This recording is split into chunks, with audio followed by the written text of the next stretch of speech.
За сайн байцгаана уу? Энэ өдрийн мэнд, энэ оройн мэнд, энэ шөнийн мэнд. За энэ подкастыг хүрж байгаа. Энэ өдрийн мэндийг хүргэе. Өнөөдрөөс эхлээд бит хоёр подкаст хийж эхэлж байгаа. За ялангуяа одоо хүмүүст тохиолдож байгаа одоо асуудлууд, хүмүүс нийтлээ тохиолддог ер нь яг ямар хуу мэдрэмжтэй, ямар зүйлийг даван туулж гин тэр зүйлээ бит хоёртой хуваалцж байна. Тэгэхээр энэ подкаст бол зөвхөн чиний ганцаараа өөр өөртөөгөө байх тэр үедээ сонсох орон зайг нөхөх болно. Тэгээд энэ подкастыг эхлүүлж байгаадаа бас маш их баяртай. Амар олон сар бодож явлаа энэ подкастыг эхлүүлэх юмсан гэж.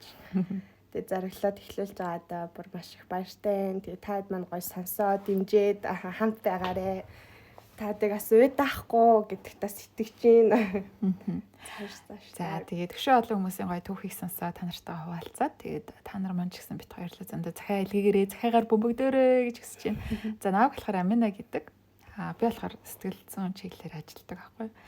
Тэгэхээр яг бит хоёр хоёулаа нэг юм мэрэгжлийн талаас нь бол зөвлөгөө өгөхгүй. Зүгээр яг хуу хүмүүсийнхаа талаар яг мэрэгчлүүд маань бас ийм ч гэсэн хуу хүнийхээ зүгээс яг бодож байгаа бодлоо гоё хуваалцах те нэг юм хүнээрээ байх орон зайг мэдрий гэсэндээ та нартайгаа энэ подкастаар ярилцах гэж байна. За тэгвэл хоёулаа эхний түүхөө унших уу? За тэгье. За эхний явуулсан мэйлийг та бүхэнд уншиж өгье. За. Яг нэг тэрнээс болсон, энэс болсон гэх юм санаан тод байдгүй ч гэлээ хүмүүсийн ааш архан гаргаж байгаа дутуу сэтгэл зан авир дээр нэмээ цаг хугацаа гэж хүчтэй зүйлхийн нөлөөгөөр гэхүү 25 настай хэд юу ч нэг таахгүй, юунд ч амар сэтгэл хөдлөхгүй, хүнд гомдохгүй нэг тийм хүүтэн хүндий болсон байд юм бэлээ. Эргэцүүлээ тарахаар том зүйлээс шалтгааллахгүй зүгээр л хүрээлж харилцаж байгаа хүмүүс маань үйл яллыг тийм бичил зангуудаас болж эвдэрсэн гэж дүгнэгээ. Сэтгэл гэдэг бахан зүйл хураагдаж хуримтлагдаж эмтэрч явсаар нэг л мэдхэд мөс шиг хүүтэн ган шиг хатуу болсон байд юм байна да гинэ. За энэ 25 настай хүний бодлоо шүү дээ. Ер нь бол ингэж тэгж чинь. Чи одоо бас 25 хүрэх гэж байгаа. Би бол 25 нэлээд өнгөрцөн явж байгаа. Тэгэхээр хоёулаа бас нэг өөр тийм өнцгөөс харах нь шүү дээ. Би болохоор ингээд 25 настай байх үед бол яг үнэндээ жоохон урам хугарч ирсэн. Ингээд би чинь нөгөө амар сэтгэл хөдлөл өндөртэй. Тэгэл жоохон бахаасаа эхлээл нэг юм 18, 19, 20 морьтой байхдаа ингээл бүх зүйлийг амар юм гоёор төсөөлж мөрөөдөж бүр мөрөөдлөөр амьдардаг гэсэн. За би стенэрэ гадаадд очиод тэгээд ийм нөхөртэй болоод би ийм гэрт амьдраад би ингэж машин унаад гэдэг чинь би бараг л 25 наснда бараг амьдралын хамгийн тийм дээд зэгтээ хүрсэн байна гэж амар төсөөлж ирсэн аа. Яг 25 хүрсэн чинь бүр алин ч хийж чадаагүй жижиг одоо үед шүү дээ. Тийм. Тий. 17 наснда нөгөө нэг яа заста том байшинтай амар их машинтай амьдралыг босгоцсон болондоо гэсэн чи 25 нас хүрсэн чи алин ч хийж чадаагүй гэдэг. Тийм. Тэгээд нэг амар урам хугараад ингээ за угаасаа л юм байд юм байна дөө гэдэг нэг жоохон сэтгэлээр унаад нэг юм. Тэгээд би бүр тэр үед нөгөө хуучин найзлдаг гэсэн найзуудаас хүртэл харилцаа тасалмаас амар ямарсан. Чи болохоор яаж ийна яах гэж байна. Би ч гэсэн яг би тэгтээ яг энэ хүн шиг мэдрэмжийг амар хүчтэй мэдэрсэн маа саяхан. Нэрэл жихнэсээ л нөгөө нэг эргэн тойрны тэр нөгөө ар шархан зүйлээс болоод амар юм нөгөө хүнд итгэхэ болцсон.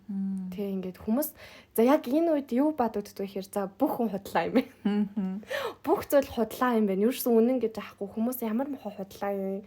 Ямар худлаа ярьтیں۔ Хүмүүс яагаад ингэдэг ингээд нэг тийм өөрөөс ер нь бол нэг амараас тийм талаг үнэнгээрээ байгаад байгаа юм байхгүй шүү дээ. Харин тийм бас тийм хүмүүсийг бастай амар дургу болчихсон дээ. Хүмүүсийг тэнгүүд ингээ хангууд амар ингээд урам хугарч муугараал. Тэгээд нөгөө нэг би чинь ямар хүн блэ гэж бодоод энэ нөгөө нэг яг ийм зүйлийг яаж мэдрэхэ болсон бэ гэхээр нөгөө нэг би ч гэсэн энэ хүмүүс ч гэсэн адилхан бүгдээ хүн би ч гэсэн ингээ хаяа худлаа ярьдаг. Би ч гэсэн хаяа өөрөө хин нэгний итгэлийг алддаг, хин нэгний урмыг хугаалтсан шүү дээ.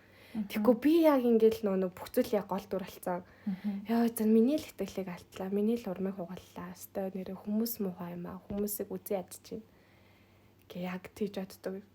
Тэгээд нөгөө нэг одоо нөгөө нэг том зүйлээс шалтгаалаагүй мөртлөө яг тэр арсаар жижигхэн зүйлүүд нөх хүний юг бас амар ингэж өвддөг итгэлийг хүнийг амар ингэж урам хугаалдаг юм билий. Тэгэд одоо нэг мөс шиг хүтэн ган шиг хадвалцсан гэдэг нь бас яг үнэн тий. Яг нэг хүн гэхдээ ингэж юу ч мэдрэхээ болох үед амар ингэж сонирн болчт юм билий. Хов хоосон. Одоо би юу мэдрэх хэвтэй юм.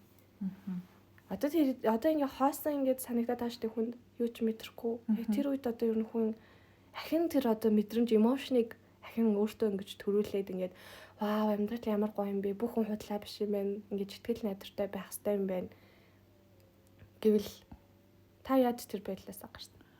Би ч нэг тийм айхтар байдлаасаа гарсан юм болов гэдэг шиг. Ерөөсө гараачгүй гэдэг шиг. Гарцсан. Яг уу гарцсан гэж бол хэлнэ. Зүгээр энэ аянд л болдог юм бэлээ амар тэрийг ухаанаар даваад ч юм уу ингээл амар их туршлагаараач зүгээр л хөцөлээд л нөгөө амар өндөр хүлээдэг гэсэн хүлээлтээс өөр байнгут хүн нэг хэсэг жоохон ямар тийм шүү. Тэгээ бүх зүйл хоосон санагдаад сэтгэлээр унаал байжснаа. Тэгээд аянд угаасаа ингээд өөрөөс шалтгааллахгүйгээр амьдрал нэг үйл явдал болоод ирдэг шүү. Хин нэг чамайг амар хурж ирсэн хайрлж морилоо. Өө амьдрал ямар гоё юм бэ гэж эсвэл нөгөө ийш тийшээ явж маавангу шинэ надал явдалтай очронготой хүүе гэл. Тэр өөрчлөлт амар чухал юм шиг санагдчих. Нэг газараа зогсох хэрэггүй л гэж бодож. За би дараагийн төгөө ганцаараа 25 настай биш шүү. Бүгд 25 наснда юм зүйл мэдэрч байгаа хаа.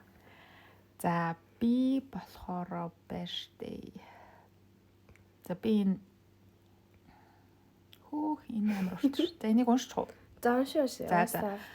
Сайн мэн унших өдрийн минь би 24 настай гинэ. За бас 24. Бас л манай насны.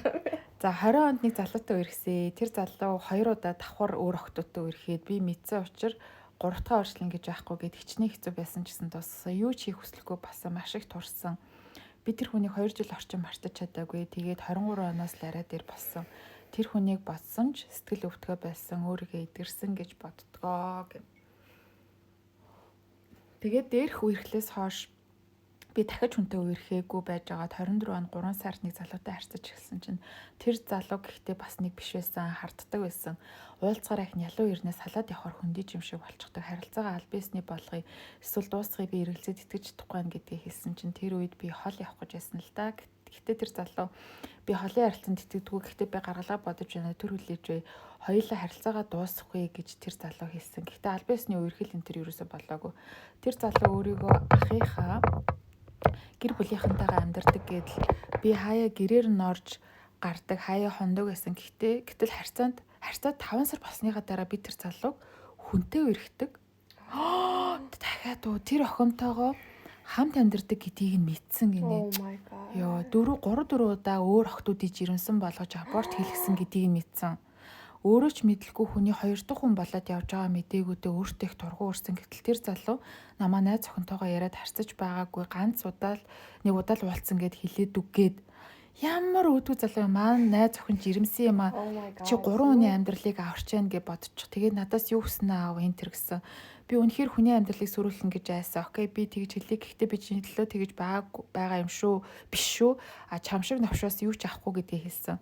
Маргааш найз охин над руу залгасан. Ярахаас өмнө би тэр охиноос жирэмсэн юм уу гэж асуусан чинь за ёстой үгүй шүү жирэмсэн биш. Ямар амар залуу. Тэр охин тэр залуугаас салмаар байгаа болохоор бүх үннийг хэлж өгье надаас гойсон. Би бүх үннийг хэлсэн. Гэтэл тэр залуу наа хотлоо ярьж яана гэж найз охинтой хэлсэн гэсэн. Тэр найз охин тэр залуу бит хоёрыг нүүрлүүлэхээр болвоо. Энд ч юу вэ? Ямар ичдэггүй залуу. Ямар дээрлэх чинь аа тий. Хүмүүс чи миний найз охин гэснэ. Хөөрхи айжгаар групп нэгээд намайг оруулчихсан гэн.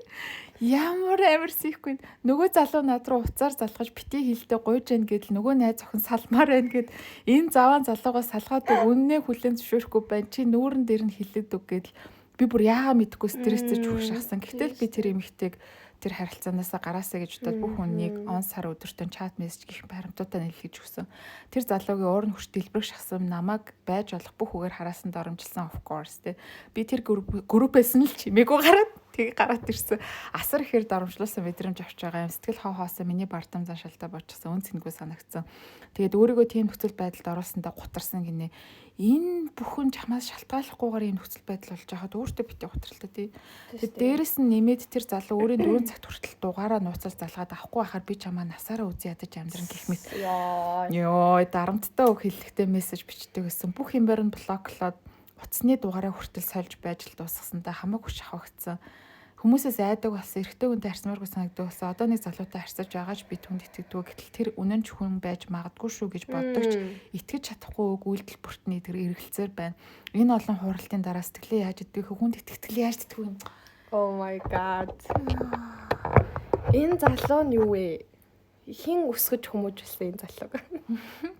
Яахаараа ийм хүн болдог байна oh my god. Үгүй тий хамгийн гол нь ямар амар ичихгүй. Яарч ичих нөр. Групп чат нээснэ те. Хилээд үг нүүрэлт энтер гээд. Oh my. Тэгэд энэ залуу жоохон тийм манипулейт хийдэг юм шүү. Надад жоохон манипулятор юм шиг санагддаг. Би чамд итгэхгүй байна.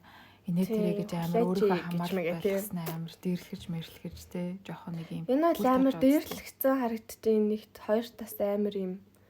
Балер залтай ичих нүргүү нэг тийм хүмүүс одоо тэгтээ залууч нэг тийм залуучдад тэгтээ юм ичих нүргүү худлаарай л гэдэг. Тийм. Ерөөс ингээд худлаа ярьж байгаа гэдгээ өөрөө нөгөө нэг за би үний юм ярьж гин гэж итгэцэн юм шиг бүр ингээд дүртээ орцсон. Худлаартай хүмүүс. Тэгээ ийм хүмүүс угаасаа тэгээ цөөхөн бүх хүн юм биш шүү дээ тий. Бүх хүнийг ийм гэж бодоод л одоо бүх хүнтэй ингээд зайгаа бариад байвал өстэй харьцахгүй болтохгүй өстэй хэцүү. Ийм хүн байдаг л та. Гэтэ хүнээ бас амар сайн таних нь чухал юм шиг байна тий. Яг гэтэ бас хэцүү л дээ. Ер нь л ингээл нэг чамайг жоохон үн цэнэгүй гэж мэдрүүлээл нэг юм бохгүй мэдрэмж мэдрүүлээл тэгснэ нэг яах гэдэг юм мэддэхгүй нэг юм сонин тэгснэ хажуунаас холтуулдгүй мөртлөө нэг юм гуйхчгүй үрхэгчгүй тэгснэ нэг юм залуучууд байдаг шүү дээ. Шүү салсал. Ер нь ийм залуучууд дандаа В варианттай байдаг учраас ийм цагаан гарч байгаа хгүй тийм. В варианттай өөр юутай байна тий. Тийм. Тэгэхээр одоо энэ охин бол яг чамаас шалтгаалсан зүйл бол ерөөсөө өөрийгөө буруутгах юм дээ шууд. Тийм. Би ингэсэн юм шиг байна гэл. Тэг би яахлаар дандаа ийм азгүй байдгийг дандаа ягаал хууртад тийм угаасаа эргэжүүд ийм байна гэдэг ийм ихтгэл үнэмшил чамд ингээд суудчих байхгүй. Тэгэхээр ерөөсөө бодит байдал ушаал өөр шүү. Зүгээр л тийм тохиолдлууд тохиолдож. Тэгээд одоо энэ муу зүйл хийсэн үн тэр залуугт чинь чи өөрийгөө ингээд тийм би stand болтгүй юм байна гэдэг ч юм уу тийм зүйлийг ер нь манипулейт хүмүүс чинь нөгөө тэр хүнийг л амар ингэж яадаг тий. Буруу юм шиг харагдуулдаг тий. Чи л болохгүй учраас хоёулынх нь харилцаа юм болчлоо. Тэгээ чи хичээгээгүй учраас өнөөдөр би юм зан гаргачлаа гэл. Тэд нэг харин одоо ямар ч өөрийгөө л маш сайн таньж мэдгэл би бол ийм зүйлийг хүртэх хэрэггүй гэдэг нэг баундрын анханасаа тавиад хүчүүл ийм зүйл болохгүй зү. Би одоо надад нэг жоохон ингээд таалагдахгүй зан гаргаал ингэчүүл за эхний удаа ингээд за ярилцсан шүү дээ. За чи надад тийм зан гаргачлаа шүү. За битээ ахиж дараа нь тэгээрээ битээ ахиж надад бодлоорой. За хоёр дахь удаа гаргачих шууд тэр хүнийг юу н байлгах хэрэгтэй. Тийм. Энэ бол миний баундраа бол юусэн надад худлаарч болохгүй гэдэг надад хэл хязгаар би тогтоосон баа чи яагаад надад худлаарч андаа за байли. Гэт ихгүй болохоор нөгөө нэг ямар ч баундраа яахгүй юу ч байхгүй тэгээл өстэй нэр уучлал хайртай гэл. Тэгээ дараа нь чи өөр хин ч болж байхгүй. Тэгээл өөрийгөө буруутгаал тий за би өстэй нэрэ болтгүй мэн. Чи болтгүй биш ээ. Ер нь харьцаач ч хэрэггүй. Тийм хүмүүсээс ер нь асар болгоомжтой байх. Тэгээ угаасаа хүн дахиж итгэн штэ. Хүн дахиад итгэн би ч гэсэн байсан. Харин тий би ч гэсэн надад ч гэсэн ингээд хүнд итгэх итгэлгүй болцсон бүр ингээд яа за бүгд угаасаа адилхан гэж мэгэл. Өстө бүгд нэрэ байлаар хөдөлж гэж мэгэл. Тиймээс гэтээ угаасаа хүнд нөгөө нэг итгэл ерөөсөө алдаж болохгүй мөлий сайн хүмүүс зөндөө хат чинь тэгээд ямар ч байсан хүнд итгэдэг юм бэлээ эцэд.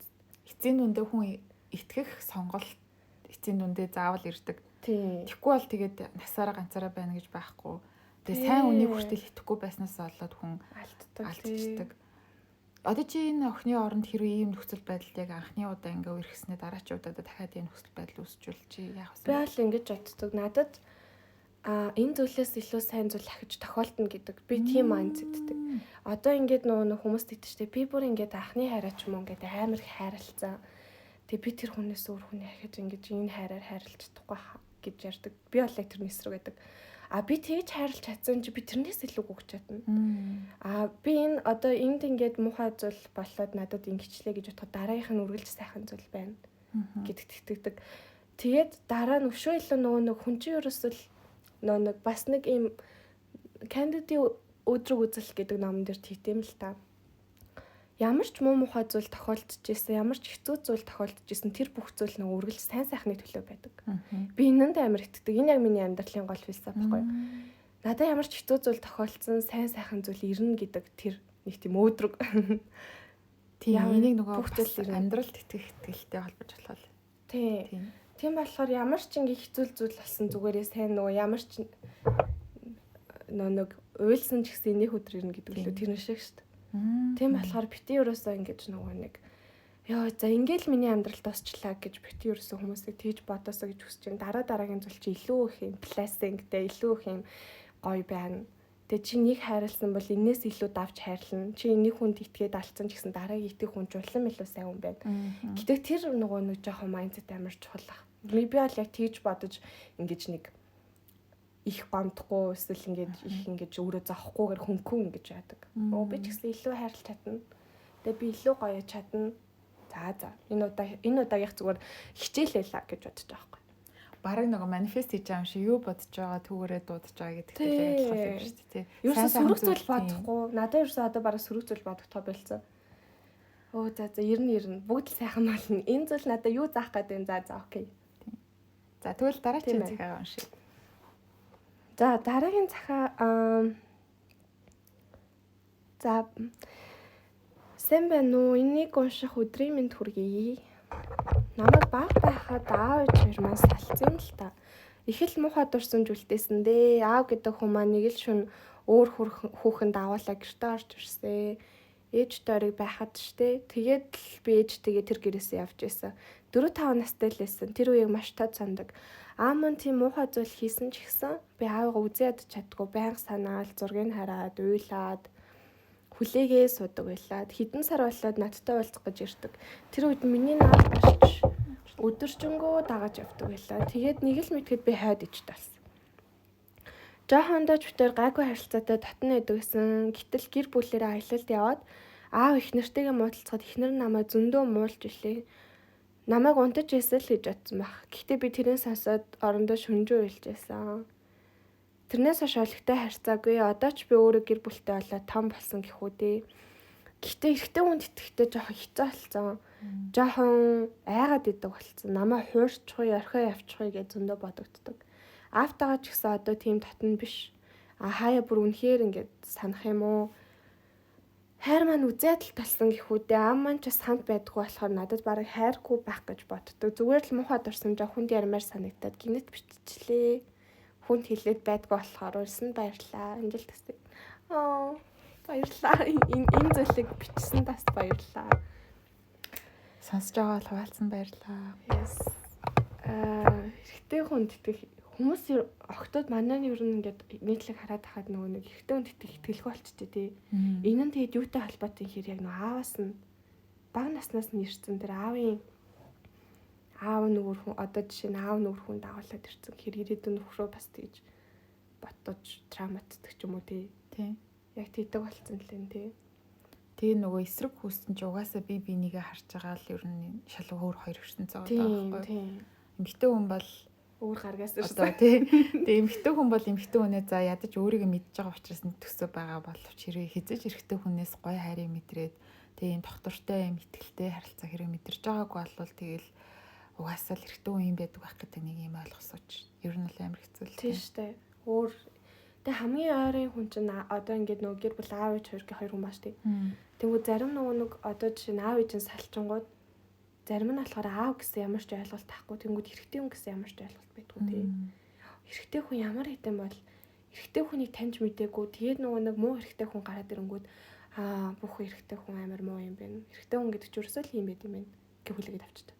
Тийм эрэгтэй хүнийг үнэлэх хүнлэмж нь эрүүл яаж тогтоох ёстой гэдгээ мэдэхгүй байгаад. Ингээд өөрийг нь жоохон л анхаарал халамжлал, жоохон нөгөө мэдэрч байгаагүй юм ин өгчөнгүүд амар хайрлагдчих ингэж бодонготой тэр хүндээ бүр амар тасчдаг, хайртай болчдаг ч юм уу. Гэтэл нөгөө зүгээр ингээд эрэгтэй хүнээс хайрлагдах хим химжээг тогтоож таагүйс оллоо заримдаа хүчрхийлтэйгаал эсвэл бүр огт итгэхгүйгээсээ болоод бүр эрэгтэй хүнтэй өөрөө ерөөсөө сэтгэлээ нээж чадахгүй нэг хажууд нь нэг юм дүртэй амьдрах гэдэг шүү дээ. Тий. Нэг дүр дарцсан тий. Тийм. Ерөөсөө өөрийнхөө байж чаддгүй тий. Гэтэ өөрийнхөө байж чадахгүй нэгтгэл хүнийг яг алж байгаа юм л та. Амар ингээд шууд сэтгэл готрол. Хүн нэг амар хичээгээл дүр зүгээл маск зүгээл яваад ах тусам тэр нь бүр ингээд өөрт нь хэцүү болол бүр сэтгэлээр унаал. Бас нөгөө таалагдах гэсэн хүсэл энэ тий. Эхтэй хүнд. Тийм. Энэ нэг эхтэй хүн ямар хүнд дуртаг одоо барыг мэдхгүй байгаа шүү дээ. Тэнгүүд яа за би юу ч хийжсэн энэ хүнд л таалагдахын төлөө би өстө гоё л. Одоо өөрийнхөө төлөө зарим ингээ охтууд өөрийнхөө төлөө нүрэ буддаг, өөрийнхөө төлөө одоо ингээ тасгал хийдэг ч юм уу. Өөрийнхөө төлөө өөрийгөө хөгжүүлдэг байлаа гэж бодоход яг энэ бол хатууч гэсэн үнэнлэлтэй ялтчгүй эрэгтэй хүнд таалагдахын тулд бас хийдэг зүйлүүд бас байгаа шүү дээ. За энэ хүнд ингэчүүл таалагдах юм болов, ингэчүүл гоё ах юм болов. Эрэгтэй хүн гэсэн ойлголттой эхлээд амар сайн болж авах хэрэгтэй хаа. Одоо ээж аав салсан хүмүүсээ хэлдэг. Эрэгтэй хүн гэж ямар хүнийг хэлдэг те. Гэр бүлдээ юу хийх ёстой юм, яадаг юм, яавал ингээд би одоо нөгөө хитрхи эрэгтэй хүн гэж мэдэхгүй учраас эрэгтэй хүнийг хэлээ таньж мэдээ гэдэг ч юм. Тэгтээ чамд ингэж бодогддгоо одоо ингээл яг хуучин ингээ ойлголтоор жишээлбэл эрэгтэй хүн чамаг ингээд хамгаалах хэрэгтэй гэдэг ч юм эрэгтэй хүн илүү их давангаа байх эсвэл эрэгтэй хүн санхүүгийн байдлаа авч явах хэрэгтэй гэдэг ч юм ингээд нэг юм тогтсонгоос хандлагааш тэгжээж нэг эрэгтэй хүн гэдгээр нь хүлээн зөвшөөрөөд байх хэрэгтэй ч юм шиг хэрвээ яг тэр зүйлийг өгдөггүй бол баг ингээд нэг юм эрэгтэй хүнтэй байх шаардлага байгаа ч юм уу ч юм уу гэд нэг ийм ойлголт амар дэлгэрсэн байгаа учраас эрэгтэй хүний үнэл хүнлэмж гэдэг ч юм ингээд ерөн зүгээр ингээд хүлээж авахд амар сонирн байгаа даа. Тэр ингээд хосоороо амьдрахын хамгийн гоё зүйл нь одоо жишээлбэл чиний хувьд яг юу гэж бодож чинь мэдээж бид нар ингээд хинэгэнтэй хамт байх нь амар тийм утга учиртай шүү дээ. Ингээ ганцаараа байх нь гоё биш байх. Тэр ингээд зөвхөн эрэгтэй хүнд итгэх сонголт байгаа байхгүй. Тий. Тэр эрэгтэй хүнтэй ингээд байгаа цаашдаа хамт байхын хамгийн одоо гоё утга учиртай зүйл нь ганцаараа байхаас илүү юу ч хамж чухал юм шиг.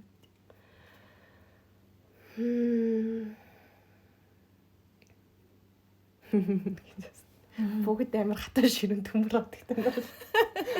Йоо ихтэй ирэхгүй шүү дээ. За бараг хэрэггүй байдаг. Бодож ирсэн. За эрэгтэй нэрээ хотлаадлаа. Тэгэл угаасаа хамт байгаа юм чинь тэгэл бүх зүйлийг ингээд ер нь ингээд эрэгтэй хүн гэж бодохоор нэг тийм хүчтэй шууд гэдэг бодол шууд надад unconscious орж ирдэ шүү дээ. Эрэгтэй хүн бол яг хүчтэй ах хэвээр гэдэг. Яа одоо хүчтэй ах хэвээр гингүүд нөх хүмүүс ирэх хуйлах хэвээр юмстай гэдэг одоо нэг хэцүү болчихноо. Одоо энэ чинь болчинтай ах хэвээр. Орчин үеийн ороод ирсэн чинь одоо ер нь эрэгтэй хүний тодорхойлт чи юу болоод байгаа юм бэ сүлдээ. Харин тийм. Ер нь энэ орчин үед эрэгтэй хүнийг юу гэж тодорхойлдог болсон юм бэ? Бараг бид нартэй л адилхан эмэгтэй хүн шүү дээ. Эрэгтэй хүн ч бид нартэй л адилхан бас эмэгтэй хүн шүү дээ. Хөөр хийдөө гэдэг. Хөөр хийдөө яах юм бас үйл нь уян хатан байна ч гэдэг эмэгтэй хүнийг эрэгтэй хүн гэж та нар шийтгээд ах яа.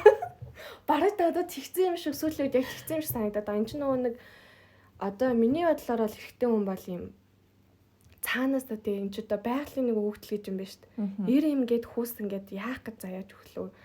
Юм biological тийм зүйлээ шүү дээ. За эрэгтэй хүн бол юм натур тийм шинж чанар нь ийм аа. За ийм зүйлүүдээ авч гавнаа. Ингээд гэр бүлээ ингээд мэдээж авч явна. Ингээд эрэгтэй хүнийхээ үүргийг гүйцэтгэх нь. За эмэгтэй хүн бол бас ингээд.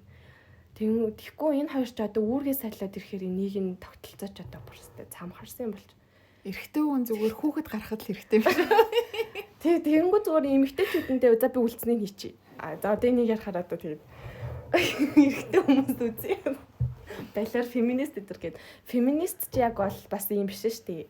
Феминист гэдэг чинь нөө эрэгтэй хүнийг эрэгтэй хүн гэдгээр нь байгалийн тэр хуулиар нь хүлээн зөвшөөрөхийг бас феминист гэдэг байгаа байхгүй. За би юу н ойлгочлоо. Эрэгтэй хүн байхын хамгийн утга учиртай зүйл нь секс юм. Oh my god. Эмэгтэй хүнтээс илүү эрэгтэй хүнтэй сексийг л бас тийм нэг юм physically attraction үсэж байгаа. Тэндээс аашрал юм гэх юм болоо. Эрэгтэй хүмүүс минь ажиллаарай За дараагийн юм уу эрэгтэй хүн юм.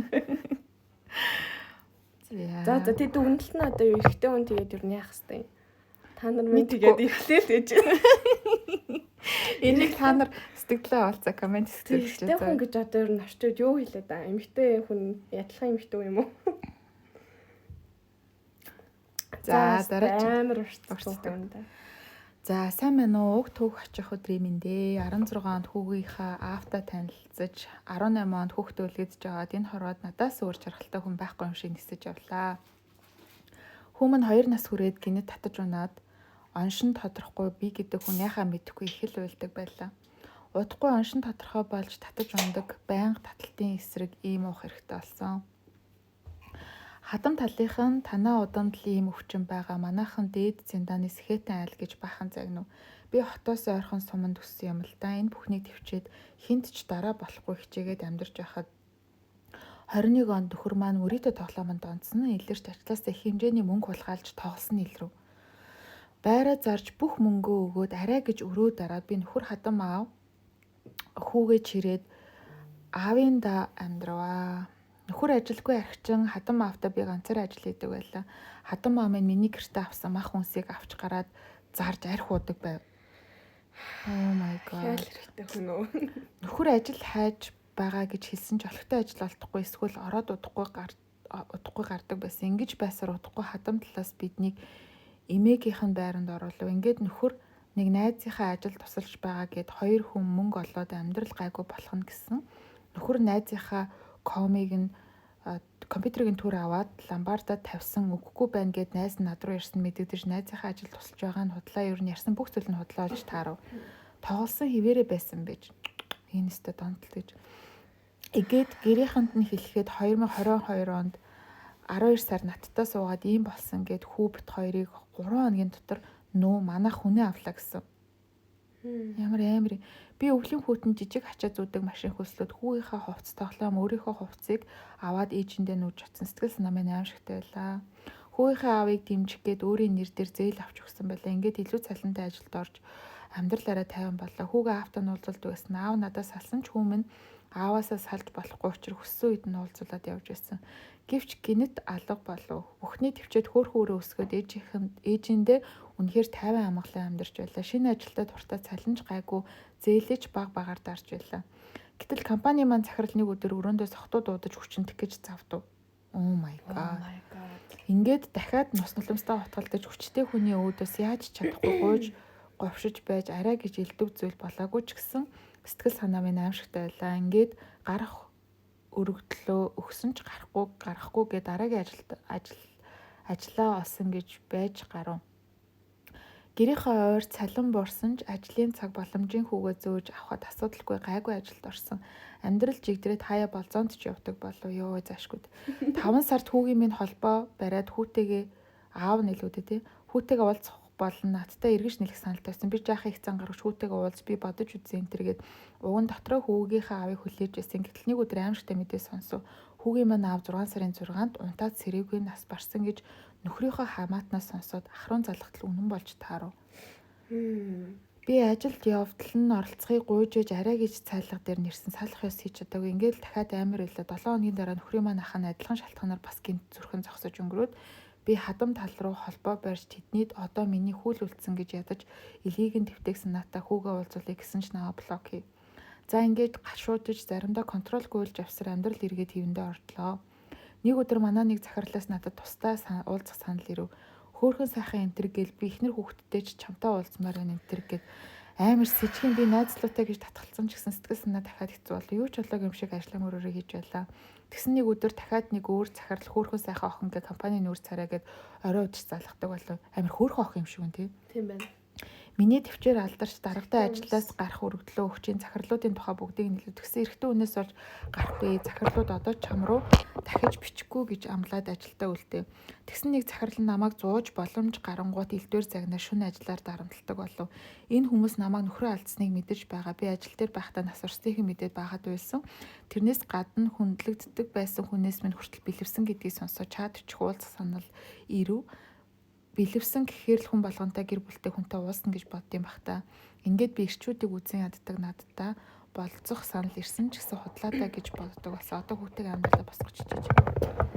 Яа, хэл хэрэгтэй хүн. Энд гэхдээ ингээд зөндөө сайхан хэрэгтэй хүн байгаа л та. Гэтэ бүх хэрэгтэй хүн биш ч гэсэн үргэлж дандаа л хэрэгтэй хүн байх юм тий. Not all men. Гэтэ үргэлж хэрэгтэй хүн байдаг. Always men. Яа, бүр сонссон чи хэлэх үг бол харин би бүр ингээд энд гэхдээ өөрөөс амар юм хөрхөн тий царайлаг эмэгтэйчүүдийг угаасаа ингээд одоо амар даваа талаа ашиглаад амар дарамталж хүчинт гэж завдаг эсвэл ингээ оролцдог. Эсвэл ингээд өсвөр наснд ч юм уу жоохон залуухан байх үед нь 90 тойронд байгаа эрэгтэй хүмүүс ямар нэг байдлаар нэг юм үйлдэл хийж тэгж нэг юм тийм зүйл заавал болдог. Тэгтээ ямар дээрлэх үе юм тий эрэгтэй хүн юу эрэгтэй хүн үү. Тэгтээ энэ яг унсан чинь ингээ амар дээрлэх чаад тий. Маш ингээл сте нэрээ. Би бас энэ чинь дарга гэдэг статус байгаа болохоор тэгээд байгаа юм болов. Зүгээр хэнийг эрэгтэй хүн байсан бол шууд ингэж төрлөж чадахгүй. Дарга ажил нөгөө нэг нөхөргүй эсвэл залуухан эмэгтэй хүмүүсийг угаасаа албан тушаалаа ашиглаад эрэгтэй хүмүүс ер нь тийм зан гаргадаг. Одоо энэ яавал гэжтэй юу ч хэлв гэжтэй гэж нэг юм давуу байдал угаас эрэгтэй хүмүүс. Тэгээ одоо тэгтээ зүгээр эзтэй тий одоо ер нь бүх зүйл захирал махрлын дээр дарамт байгаа мó байвал одоо тэгээд энэ бүх зүйлээс гарахгүй болвол л ингээд хэцүү болоод тах юм шиг санагдаж байна. Тэгээ чамайг хайрлах, чамайг хүндлэх, чиний нөхцөл байдалд чинь чамайг хамгаалаад явах хэрэгтэй хүмүүс зөндөө шүү. Бити итгэлээ алдаарэ. Тийм хүндлэлээс амар чухал тий. Хүндлэх эмэгтэй хүний хүндлээд ингээд тэгээд энэ ихний хэсэг дээр явж байгаа тэр нөгөө угаасаа хүүгийн аавтай зөндөө асуудал болоод тэгээд зүгээр л амьдрал дээр хүн ингээд хаяа буруу үнтэйгээ учирдаг. Тийм ингээд ихэндээ ингээд амар хайраар бэлхуулж байгаа юм шиг ингээд тэр хүний бараг тий нүдний цэцгийн бит ингээд хамгаалж хайрлаж ирсэн аа. Нэг 2 жилийн 3 жилийн дараа ч юм ингээд нөгөө жинхэнэ гэр бүлийн хүмүүжил өөрийнх нь хинбэ гэдг нь арьсан хуулагдаад ирэхээр асуудлууд амар гарч ирдэг. Тэгэхээр нөгөө охтууд одоо сонсож байгаа эмэгтэйчүүд ер нь хэлэх юм бол ингээд хүнээ амар сайн таних хэрэгтэй тийм. Одоо бас ингээд нөгөө бити хүүхдэд бол гэж хэлэхгүй ч гэсэн тодорхой хэмжээний таяр хамтдаа аял хамтдаа бие бинийг таних тэр цаг хугацааг олго хамтдаа бас нэг амьдраад үзтээ. Тэгээ айл талынхаа ээж автаа танилцаад ямар гэр бүлтэй эсвэл ямар нөхцөл байдалд ямархуу хариулт үзүүлдэг гэдэг ч юм ингээ бүх зүйлийг ер нь нэлээд ингээ харж агаад тэгээд цаашаага дахиад бит хоёр ингээд одоо өөрсдөн шигэ тийм хүнийг бүтээхэд бэлэн үү гэдгээ бодож байгаад хүүхд гаргаад тэрийгээ бүр ингээд илүү гоё хүн болгож иргэн болгож өсөхийн тулд хоёулаа одоо хамтдаа хичээ гэд нэг зорилготой явах юм бол магадгүй та хоёрын 2 3 жилийн нөгөө юм дурлалын үеийн мэдрэмж унтарсан байсан ч гэсэн та хоёр хоёулаа хичээгээд амьдрахад бол асуудалгүй хичнээн алдаа тутал гарсан ч гэсэн тэрийгээ засаад явах боломжтой байх гэж хардیں۔ Нөгөө яг нөгөө юм бэлхэж байгаа хайртай байх үедээ ингээ юу юугүй ингээд амар хариуцлага хүлээх чаа ямар аюултай санагдаад байна шүү. Тэгэнгүүт бас юм болцож ингэж хамт ер нь активити хийдгүү тийм болохосоо шууд нэг шууд ингээл гэр бүлийн дүрд орсоод эхэлчихтэй. Шууд хамт амьдрал ихнэр болол тэгэнгүүт нөгөө хүний яг ингээ болцол таны яг хэлсэн шиг сая хамт аялахаас амар чухал тий. Ойрхон холч хамаагүй зүгээр л хамт аял. Тэг хамт ингээд ойрхон зүгээр түнхэл авдаг ч юм уу тий яа тий. Ойрхон аялаад үз. Тэгээд аялаад үзэнгүү тэр хүн чамайг яаж ингэж кэр хийж ийн. Чи яас тэр хүнийг ямар өнцгөр харж ийн, ямар ч ингэж тэр хүнтэй байвал за хойлохнаа байвал ийм байна да. Олон хүнтэй байх тундаа энэ хүн чинь бас ийм байд юм байна да. Гэт нөгөө олон дүр байгаа штэ. Одоо тэр хүн чинь ажил дээр гаргадаг дүр, чантай хахтаа гаргадаг дүр гэд. Тэг хамтдаа цагийг ингээ хойлохнаа ингээд өнгөрөөн. Өнгөрөөн гэдэг нь зөвхөн зурагтныхаа урд би нэгээ тэврээд хөвтгийг хэлэхгүй. Олон активити хийж үзмээр байгаа хэрэг. Тэгээд Монголд ямар ч болцаахгүй. Одоо ингээд нөгөө эрэгтэй хүнийг санхүүгийн чадамжгүй болохоор нь эрэгтэй хүнийг голоод байна, хаяад байна гэдэг чинь эрэгтэй хүнийг ингээд амар те ингэж ингээл нэг амар асуудал яриад идэв шүү дээ. Яагаад би энэ гардгийн шалтгааны зүгээр ингэж утсан. эмэгтэй хүн адилхан ажил хийгээд ингээ хөдөлмөрлөд байвал тэр хоёр яг асуудал зовлон бэрхшээл тулгархад бол хоёулаа даваад гарч чана. Тэнгүүд эмэгтэй хүн хүүхэд гаргадаг байхгүй. Тэр эмэгтэй хүн хүүхэд гаргах үедээ дор хаяж 2-3 жил хүүхдэд хараад ялах хүүхэдтэй байгаа учраас тэр ажил хийх боломжгүй, бие физиологич дийлэхгүй учраас эрэгтэй заавалжгүй амьдралаа авч явах нэг шаардлага гардаг. Тэр эрэгтэй хүн чи өстө мөнгөнд дуртай байна, чи өстө мөнгө хардсан байна гэдээгаа үнэхээр тэнэг зан. Зүгээр ингээ эрэгтэй хүн яг тиймэрхүү нөхцөл байдалд ингээд нялх хүүхдэд ихнэрээ тэ айлгаж хичээхгүй, аюулгүй байдлаар нь хамгаалаад ингээд өсөхгүй хангалуун аваад явчих тийм чадaltaй эрэгтэй хүн юм уу? Үгүй бол бити хүүхдээ зүгээр таяр үер. Харин тийм ямар ч юм хариуцлага хүлээн одоо нэг хариуцлага хүлээ чи ингээ хариуцлага хүлээж чадах юм уу гэдэг байгаа чи энэ хариуцлага шүү дээ. Ер нь бол чи яг тэр охиныг жирэмсэн болгочоод за хамтдаа эсвэл ярилцж жирэмсэн байсан байж болно л та. Гэхдээ тэр хүн эмэгтэй хүн нь ямар нэгэн байдлаар ажил хийгээд санхүүтэй нэмэр болж чадахгүй л байхгүй юу. Тэгээ санхүүгээр богдчихгод эмэгтэй хүн амар ингээ гуйнаглаад өөртөө итгэлгүй болоод би ингээ ядаж гоё юмд ямар юм. Тэгтээ надаа мөнгө байхгүй. Амар хэцүү. Өмнө нь өөрөө мөнгө олдог гэсэн чинь эмэгтэй хүн. Өөрөө мөнгө олдог, өөрөө ингээ бүх зүйлээ зохицуулдаг хүмүүс төрөө фитнес жим бүгдийг өөрөө зохицуулдаг байжгаа хин нэгнээс санхүүгийн хараат болчингууд тэр хүний өөртөө итгэл зур шууд нам унчиж байгаа. Яг үнэн. Тэр нь тэндээс асуудал амар өсөд дөнгөж төрсний дараа эмэгтэйчүүд амар гомцоор агаад тэгээд ер нь салтдаг юм шиг харагддаг тийм. Тэгэхээр ч нөө эмэгтэй хүн чинь одоо нөө өөрөө гоё ялах гал бас л ингээл өөрт чинь гоё харагдмаар байгаа, бас өөрөө гоё баймаар байгаа, өөрөө тасгал хиймээр байгаа. Тэр болгоны ингээд санхүүгээр дэмжиж өгчихгүй. За чи мөнгө олохгүй байгаа юм чи би бараа ингээ би л ганцаараа мөнгө олж ийн. Ял өөрцөө юм шиг амьдардаг тийм Монголдас. Ял өөрөөд байгаа юм шиг. Би л одоо энэ санхүүг болгож ийн. Би л ганцаараа ажил хийж ийн. Чи бол гэртээ сууж байгаа. Энэ гэртээ суух нөхцөл байдлыг хэн үүсгэсэн? Тайр секси гэдэг. Ирслээ тоосчихсан бол бэлэвчрэхгүй байсан. Энэ гэртээ суух нөхцөл байдлыг хэн үүсгэсэн гэдгийг асуудаг жоохон бод. За энэ бол маш феминист. Яг жинтиг үзье яасан дугаар. За уучлаарай. Энэ танад болтгоо юм шиг байна. Бичээрээ тэгвэл бид хоёр бас ойлгож өгнө. Эрэгтэй хүмүүс бичээрээ одоо ерөөсөө. За одоо хоёулаа сүүлийн захиагаа уншия. За тэгээ. За энэ сүүлийн захиа одоо эргэж босгооргүй ингээ сэтгэл готролд орлоо гинэ. Oh my god. За энэ одоо сүүлийн нөгөө тэмээний ачаа үнд гэдэг чинь яг л. За яасан бэ гэхээр бүх зүйлийн шалтгаан миний төрсөн ээж маань юм аа гэж. Намайг бага байхын л маш их эрт хүчтэй одоогоо сайхан амьдралын төлөө хичээсээр ирсэн хүн, маш актив, ширүүн зан чанартай хүн. Харин аав маань зөөлөн хүн байдэ. Би айлын том охин, аавтайгаа дэндүү адилхан зөөлөн интроверт хүн. Ээж жаахан байхын л маш их стрессийг туулж бохомдох үедээ үргэлж хүүхдүүдэд загнадаг байсан. Би 3 дүүтэй. Тэгээ хүний ээж хүн уурлах үед бид маш их яаж имээдэг байсан. Тэр уур бухимдлын цаана амьдралын маш том стресс байдгийг би мэднэ. Одоо тусдаа гарсан нөхөртэй, хүүхдтэй гэвч ямар нэгэн зүйл ажил төрөл нь бүтэхгүй үед айлын том надад хамаг уур бухимдлаа гаргах юм. Энэ давтамж нь маш ойрхон болсон. Би ээжийнхаа утасны дуудлагаас айж цочдог болчихж тэгээ дуудлага авах бүр туцаар загна, нэрч туслахгүй байх, баярлаа гэж хэлэхгүй байх, сэтгэлгүй гэх мэт үгсээр байнга загна. Бодит байдал дээр нөхөр битooш чадах чинээгээр тусалдаг гэж бодож байна. Гэтэл миний тусалсанд ямар ч хариу үйлдэл үзүүлэхгүй, энэ надад ингэж тусалж л авах ёстой гэсэн хандлага үргэлж мэдрэгддэг. Ээжтэй туслах мэдээж зөв, гэхдээ өдөр алгасад загна чи харчаагүй, чи тэрний хүүхдийг хааж, та нар ирж тусалдаггүй, сэтгэлд хүрэхгүй байна гэх мэт үйлдэлүүд давтамж нь ихсээд би бүр сүултээ тэсгүй хуцаар загнуулахдаа хуцаа аваа шийдсэн. Тэгээд уулзахаар би зовж гин, би та нарын төлөө амьдарч гин, бүх зүйлчээ сэтгэлд хүрэхгүй байна гэсэн гомдлууд байнга товчно. Миний сэтгэл зүй маш хүнд дарамттай байгаагаар би бүгдийг мэдэрч байна. Би ээжийнхээ ачаар гачигдах зүйлгүй сайхан амьдардаг юм чинь ийм арашингуудыг хүлээж аваад тэсээ за яах вэ? Хөнгөө хүлээж аваа гэж явсаар байгаа. Одоо даамжаа цээжин дээр хүнд оргоод цаашаад яаж амьдрахаа мэдхий байж байна. Бүр өөхөх бодол орж ирэхээр хүүхдүүдэд бодож чадахгүй юм шиг.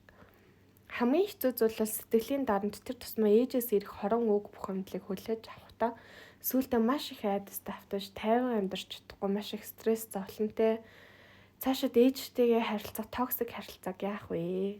ээж нь маш их зүйлийг тулж байгаа. Гэхдээ мөнхөд хажууд байж туслахад мэдээж хэцүү. Энэ нийгэмд тэр маш их стресстэй байгаа. Би энэ их стресстэй гаргаж үнэхээр чадахгүй. Би өөрөө сүүлийн үед үхмээр бодлоод орж ирж байна. Би өөрийгөө хажууд нь байхдаа маш сул дорой арчаагүй гэж дандаа мэдэрсээр ирсэн. Мөн хамт байхад тухгүй миний хэлхийг таахгүй сонсохгүй байх гэх мэт мэдрэмжүүдийг үргэлж ээжээсээ авдаг байсан. Одоо ч гэсэн хിവэрээ намайг хэн ч биш юм шиг хандлагыг мэдрүүлээд байдаг. Маш жижиг зүйлийг том болгож уурладаг. Үнэхээр айгаад яхаа мэдэхгүй байна. Надад тайван суугаад хүүхдүүдэд цаг гаргах ямар сэтгэл зүй байхгүй болчлоо. Цаашдаа яах ёстой вэ? Үнэхээр амьдрахад бачимдаад хол амьдрал яхавал надад туслаач. Oh my god. За. Ер нь бол боломжтой. Би нөгөө нэг юм токсик ээж харилцаанд байсан. Би тэрийг мэдчихэж байгаа гэж. Нэг подкастэнд оронгуудаа би ээжийнхаа талаар ярьчдаг байхгүй. Тэс чи дараа нь тэр подкастыг ээж сонсчод амар гомдоод чи намайг ингэж боддог байсан юм уу? Чи гэд нөх хэл хүүг нь олдохгүй ингээд бараг нөгөө сэтгэлийн шарах минь ээжтэй холбоотой гэж ярьсан за. Тэгсэн чи ээж бүр тэрэн дээр гомдоод тэгээ угаасаа ингээд амар токсик ээжийн харилцаа бол хүнийг ингээд өөртөө итгэл тэгэл амьдрал дээр авч байгаа стрессийн барах хамгийн үндсэн ийм өөртөө төгшүүрийн шалтгаан болдог байхгүй. Би нэг амар сайн мэд. Тэгэнгүүт энэ токсик харилцаанаас гарсан надад нэг тийм түүх ба. Түүхч ээжтэй ер нь бол товчхондоо за тэрийг сонс. Би бас автагаа адилхан амар тийм интроверт төрлийн зүйл хүн байхгүй. Тэгээд ингээд миний нөгөө багаасаа харж өссөж мэдэржсэн зүйл болохоор ээжийг амар тийм аимшигтай хүн гэж төсөөлөд ээжийг энэ хороо дэлхийн ертөнцийн ер нь бол хамгийн амар харгас гэдэг ч юм амар муу хүн гэдэг төсөөллийг хитрхийх нөгөө мэдэрсээр хагаад ээжээсээ амар айгаад юу бодож байгаа юу мэдэрж байгаа хэлэхгүй тэгээд ингээд нэг өөрийнхөө үзэл бодлоо ингээд чөлөөтэй илэрхийлж тэмцэж чадахгүй басаа болоод би ингээд нөгөө чимээгүй болдог эсвэл ингээд чимээгүй байгаараа бараг буруутан юм шиг. Тэгээ ээжийн ингээд нөгөө тухайн үедээ хөнгөн нөгөө амар экстраверт амар энэ цочмог ууртай юм стресс ихтэй ч юм уу невроз ихтэй хүмүүс чинь тухайн үед амар гал шиг авалцчихсан. Дараа нь бол тэгэл заа гэл тавьширсан барыг юм бодохгүй ч юм уу тийм байдгийг мэдэхгүй. Ингээл үг болгоныг нь өөр дөрөө хүлээж аваад амар шархлал тэгэл би бараг ингээл өөрийгөө амар үн цэнгүү гэж мэдрэл амар зовдөг байж байгаа. Тэгээ би тэмцэж эхэлсэн. Тэмцэхдээ эхэндээ уурлж байгаа. Эхэндээ уурлаад сүулдэ ээжигээ үзээ адаад ээжтэйгээ харилцаа таслаад тэгээ буцаж харилцаа яалтчгүй сэрхээс өөр нөхцөлгүй байдал дандаа үүсдэг. За дахиад нөгөө токсик ээжтэйгээ нүүр тулдаг заяа. Тэгээ ээжтэйгээ яасан ч угаасаа харилцаа тасрахгүй юм байна гэдгийг нэгдүгээр төлөөн зөвшөөрч байгаа. За тэгвэл угаасаа хүн хөвгтлээ ингээд хэрэг би ээжигээ бараг нас орчих юм бол би амар харамсаад байлна. Тэр миний ээж юм чи би хайртай л ээж таар надад ч хайртай ээж таар.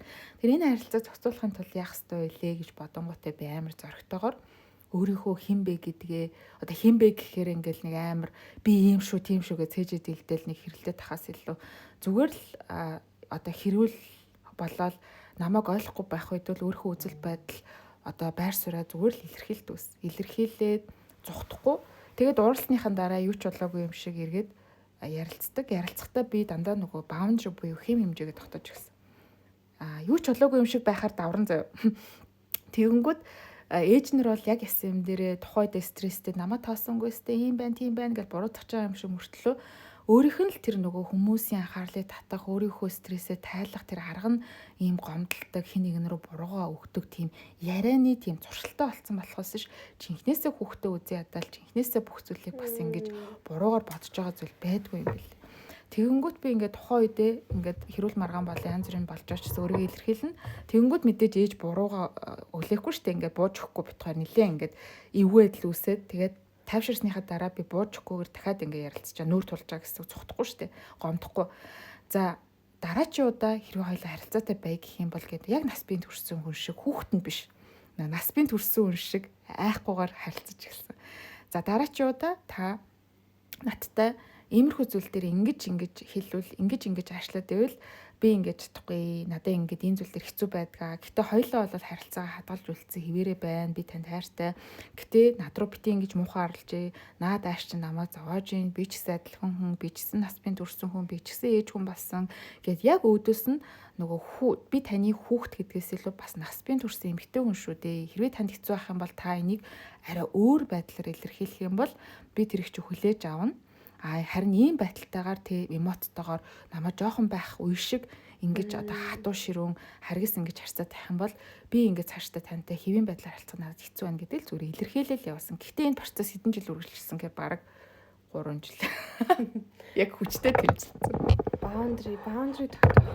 Харин ингэж нөгөө бага байсан үе шиг нөгөө шууд нөгөө ээж гэхээр л би нөгөө насан турш хүн гэдгийг марцчихдаг байхгүй. Тийм. Ээж гэж бодохоор л би яг жоох хөвч. Ээж бол ээж. Би бол юурсан юм насан турсан мөрсөн гэдгийг мартангуудаа шууд ээжээсээ айгаал тий ээж ярьж байгаа зүйлүүд ээж л нөө бас нэг тийм ээж ээжийн чинь л зөв байдэн шүү дээ эцээц. Тийм юм нөө бас токсик болсон одоо нэг ээжүүд ч бас юм хэцүү юм ба. Тэнгүүд эхлээд нэгт та ингээд өөрийн насан турсан гэдэг хүн гэдгийг амар сайн мэд хэрэгтэй. Би бол хувь хүн. Би бол өөр хүн. За хэдий ингээд танаас ингээд төрөөд ингэсэн ч гэсэн би бол өөр үзэл бодолтой. Би бол өөр хүн. Хоёрт boundary тогтоохоос амар чухал. Хэл хязгаараа тогтоогоо. Та надтай ингэж харьцаж байгаа бол би бас ингэж байна. Би бол одоо юм байна гэж өөрийгөө бас илэрхийлэх амар чухал юм байна. Гэтэ нөгөө хэрэлдэж зодолдож харилцаагаа таслах нь хизээ шийдэл байдгүй юм билээ гэдэл амар сайн мэдсэн. Өөрөө яагаад тэр сэтгэлийн шарахтай болоо үлдчихэж байгаа байхгүй. Нөгөө өөрийнхөө хувь хүний үнцэн мэдрэмж чинь ээжтэйгээ таарахгүй харилцаатай байна гэдэг бол өөрийгөө мэдэрч байгаа оршихуун хувьд хүртэл амар эмзэглэмэр юм сэтгэл зовлонтод орд. За тийм байна. За тэгээд өнөөдрийн подкастт бол явуулсан, захиа ирүүлсэн өөрийнхөө энэ сэтгэлийн хамгийн хэцүү гэж бодож байгаа мэдрэмжээ бит хоёртой сонсогч бидэртэй хуваалцсанд бүр маш их баярлалаа. Тэг бит хоёрлоо өшөө илүү олон захиа бичиж бас тий ингэж хуваалцмаар байвал бит хоёрлоо чөлөөтэй доор одоо description дээр мэйл хагаа үлдээ чинь. Тэгээд чөлөөтэй явуулаарай. Тэгэд ер нь бол цаашдаас юм гоё нөгөө нэг зочин ураад тэгээд тэр зочин манаас ингээд бас нэг жоохон нөгөө нэг celebrity маягийн тий тэгээд тэнгууд энэ хүний сэтгэл зүйн бас ямар байна яагаад ийм нөхцөл байдал эсвэл чи одоо яагаад ийм дуу бичих болсон юм басан гэдэг ч юм уу тийм зочин бас өрий гэж бодож байгаа. Одоо тэгэл ер нь дэлхийд даяар л ярьж байна да тий сэтгэл зүй эрүүл мэнд чухал mental health matters гэл сэтгэл зүй чухал юм байна гэдэг шиг. Одоо тэ Улаанбаатарчууд минь монголчууд минь сэтгэл зүйдээ анхаарцгаая да гэж. Сэтгэл зүй эрүүл мэнд чухал юм байна. Та бас одоо энэ нөгөө нэг энэ кейстэй хүмүүс дүндээ шүү дээ. Яг ийм кейс мэдэрч байгаа хүмүүс одоо чинь ингээл за ихтэй үнэтгэлчлээ эсвэл ингээл ээж mom issues-тэй юм. Dad issues-ээс илүү mom issues нь амар юм байна гэж мэйл заримас тэгдэг те. Тэгээ дараагийнх дээр та бүгдийг ингээд гоё түүхүүдээ тэгээ өөртөөс л хэцүү байгаа зүйлүүдээ бас явуулна гэж бодож байна. Тэгээ тэрэн ч гэсэн ингээ хуваалцаад цааш нь ингээ түгээгээд та ганцаараа биш гэдгийг мэдрээсэ гэж хүсэж байна. Тэгээд өнөөдрийн ингээд эхний дугаар маань үгээр дууслаа. Тэгээ бүгдэнд нь баярлалаа. За баярлалаа.